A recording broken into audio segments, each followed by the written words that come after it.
बिस्मिल्लाहिर्रहमानिर्रहीम। Dear students, welcome back to SCTC।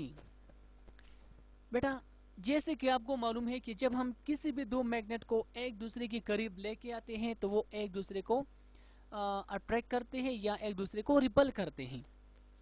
अगर हम अपोजिट पोल्स लेके आएंगे so they will repel each other, तो ये अपोजिट पोल्स लेके आएंगे तो वो एक दूसरे को अट्रैक्ट करेगी, और अगर हम सेम पोल्स लेके आएंगे तो वो एक दूसरे को रिपल करेगी।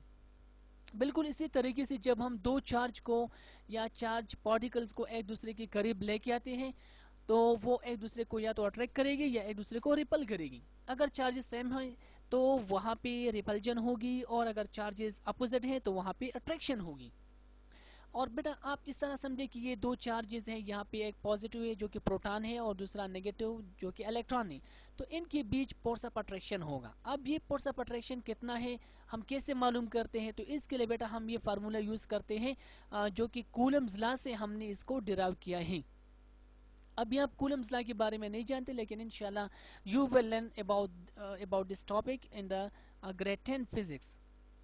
जी बेटा, तो ये Q1 क्या है, Q2 क्या है। Q1 मतलब charge number 1, Q2 charge number 2, और R जो है ये इनके बीच का डिस्टेंस है, और K कांस्टेंट है जिसकी वैल्यूज हैं 9 × 10⁻⁹ मीटर स्क्वायर पर कूलम स्क्वायर इसकी वैल्यूज हैं। तो मतलब इसी फार्मूले से हम फोर्स ऑफ अट्रैक्शन फाइंड कर सकते हैं। जी बेटा, इसी तरीके से ये हमारे साथ एक एटम है, इसके अंदर 3 प्रोटॉन और आउटसाइड जो है 3 इलेक्ट्रॉन डिफरेंट शील्ड्स में है। तो बेटा यहाँ पे अगर हम देखें ये इलेक्ट्रॉन है, ये इस न्यूक्लियस की तरफ जो है वो अट्रैक्ट होता है, साथ में ये वाला इलेक्ट्रॉन भी न्यूक्लियस की तरफ अट्रैक्ट होता है। लेकिन अगर हम गौर से देखें तो यहाँ ये जो आउटर इलेक्ट्रॉन है ये न्यूक्लियस की तरफ जो है ज़्यादा अट्रैक्ट नहीं होगा, क्योंकि इनके बीच ऑलरेडी एक दूसरा इलेक्ट्रॉन भी है। तो मतलब इस इलेक्ट्रॉन ने आउटर इलेक्ट्रॉन और न्यूक्लियस के बीच का जो अट्रैक्शन है उसी को थोड़ा सा कम किया है। तो बेटा इसको कहते हैं शील्डिंग इफेक्ट, जो कि आज का हमारा टॉपिक है। तो चलो, शील्डिंग इफेक्ट क्या है। The inner electron shields the outer electron from the nuclear charge and reduce the hold of the nucleus on these valence electron. This effect is called shielding effect और screening effect. जी, तो बेटा हमने इस तरह कहा कि ये जो इनर इलेक्ट्रॉन है, इनसाइड वाले इलेक्ट्रॉन है, रिसेंटली मैंने आपको बताया तो वो क्या करते हैं, वो आउटर इलेक्ट्रॉन यानी बाहर वाले इलेक्ट्रॉन और न्यूक्लियस के बीच जो अट्रैक्शन है उसी को कम करते हैं, और इस इफेक्ट को कहते हैं शील्डिंग इफेक्ट या स्क्रीनिंग इफेक्ट। तो बेटा ये शील्डिंग इफेक्ट है। अब इसका जो है हम फैक्टर स्टडी करेंगे कि कौन से ऐसे फैक्टर्स हैं जिसकी वजह से शील्डिंग इफेक्ट बढ़ता है या कम होता है, और इंशाल्लाह इसके बाद हम ट्रेंड्स भी स्टडी करेंगे। तो फैक्टर्स अफेक्टिंग शील्डिंग इफेक्ट वो एटॉमिक साइज है और प्रिंसिपल क्वांटम नंबर है। जितना ही एटॉमिक साइज बढ़ेगा तो शील्डिंग इफेक्ट भी ज़्यादा होगा, और अगर क्वांटम नंबर जो है प्रिंसिपल क्वांटम नंबर बढ़ेगा तो भी शील्डिंग इफेक्ट ज़्यादा होगा। कैसे, तो बेटा इससे पहले हम थोड़ी सी ट्रेंड्स को स्टडी करते हैं, और ट्रेंड्स में हम इंशाल्लाह ये दो फैक्टर्स डिटेल के साथ स्टडी करेंगे। तो बेटा ट्रेंड्स जिस तरह के प्रीवियस टॉपिक में आप लोगों ने पढ़ा है कि हम ट्रेंड्स एक पीरियड में स्टडी करते हैं और सेकंड ग्रुप में स्टडी करते हैं। तो अब हम शील्डिंग इफेक्ट का ट्रेंड्स पीरियड में देखते हैं कि क्या होता है। So trends in periods, in the period left to right nuclear charge increases but the shielding effect remain constant. बेटा आप ये जहन में रखें कि जब हम लेफ्ट राइट चलते हैं तो ये तो क्लियर बात है कि चार्जेस बढ़ती है। देखिए इसका एटॉमिक नंबर 3 है, इसका atomic number 4, 5 and so on. तो मतलब स्टेप बाय स्टेप जो है एटॉमिक नंबर्स बढ़ते हैं, इलेक्ट्रॉन बढ़ते हैं, चार्जेस बढ़ते हैं। लेकिन अगर हम शील्डिंग इफेक्ट की बात करें तो बेटा शील्डिंग इफेक्ट कांस्टेंट होता है। कैसे कांस्टेंट होता है, इसके लिए मैंने यहाँ पे एक एग्जांपल उठाए।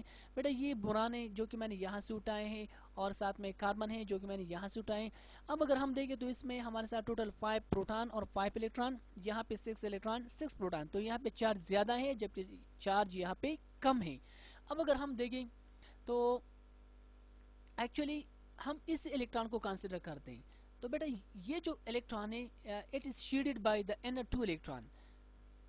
ये जो है इसके और न्यूक्लियस के बीच जो है 2 इनर इलेक्ट्रॉन है, यानी शील्डिंग ये 2 इलेक्ट्रॉन करते हैं। इसी तरीके से अगर हम इसी एटम में किसी भी इलेक्ट्रॉन को देखें आउटर वाली शील्ड में, ठीक है, तो आप देखें ये भी 2 इलेक्ट्रॉन जो है इसको शील्ड करते हैं फ्रॉम द न्यूक्लियस। तो मतलब दोनों में शील्डिंग सेम है। तो हम कह सकते हैं कि पीरियड वाइज जो है जितने भी एलिमेंट्स है सब में शील्डिंग इफेक्ट जो है वो कांस्टेंट रहती है, जबकि न्यूक्लियर चार्ज बढ़ता है। इसके बाद जो है हम ट्रेंड्स देखते हैं in the period in the groups. तो बेटा shielding effect increases top to bottom due to the increasing principal quantum number and atomic radii. हमने यहाँ पे कहा है जैसे ही हम डाउनवर्ड चलते हैं from top to bottom in the group in the same group, तो वहाँ पे शील्डिंग इफेक्ट जो है वो इंक्रीज होती है, ज़्यादा होती है। क्यों ज़्यादा होती है? क्योंकि एक तो ये है कि यहाँ पे रेडियस जो है एटम का रेडियस बढ़ता है। देखिए बेटा मैंने यहाँ से लिथियम और सोडियम को उठाए हैं, तो ये तो बिल्कुल यहाँ पे क्लियर है कि हम अगर आउटर इलेक्ट्रॉन को देखें इसके और न्यूक्लियस के बीच डिस्टेंस जो है यहाँ पे एक जैसा है, लेकिन यहाँ पे ज़्यादा है। तो क्लियर बात है कि ये जो है इलेक्ट्रॉन न्यूक्लियस को ज़्यादा अट्रैक्ट होंगे और यहाँ पे ज़्यादा अट्रैक्ट नहीं होंगे, क्योंकि यहाँ पे डिस्टेंस ज़्यादा है, एटॉमिक रेडियाई ज़्यादा है और यहाँ पे एटॉमिक रेडियाई कम है। तो मतलब जब एटॉमिक रेडियाई बढ़ता है तो वहाँ पे शील्डिंग भी बढ़ती है, शील्डिंग भी ज़्यादा होती है। तो यहाँ पे शील्डिंग कम और यहाँ पे शील्डिंग ज़्यादा है। सेकंड प्रिंसिपल क्वांटम नंबर, तो यहाँ पे अगर हम शील्ड को देखें से इसका जो क्वांटम नंबर है यहाँ पे के ये एल वाली शील्ड में है, ठीक है। और अगर हम यहाँ पे आउटरमोस्ट शील्ड को देखें तो यहाँ पे ये के एल एम ये एम वाली शील्ड में है। मतलब यहाँ पे प्रिंसिपल क्वांटम नंबर बढ़ गया है फ्रॉम 1 to 3। ये प्रिंसिपल क्वांटम नंबर इसका 3 है और इसका क्वांटम नंबर 2 है। तो क्लियर बात है कि ये जो 2 वाला है ये ज़्यादा जो है वो अट्रैक्ट होता है, यानी यहाँ पे शील्डिंग ज़्यादा नहीं है और यहाँ पे शील्डिंग ज़्यादा है।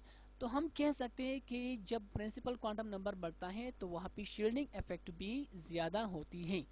तो बेटा ये आज का हमारा टॉपिक था जो कि क्या है, शील्डिंग इफेक्ट। अगर इसमें आपको कोई भी कंफ्यूजन है, मसला है, तो काइंडली कमेंट करके पूछिए। और टिल नेक्स्ट वीडियो अपना ख्याल रखिए। अल्लाह हाफिज़।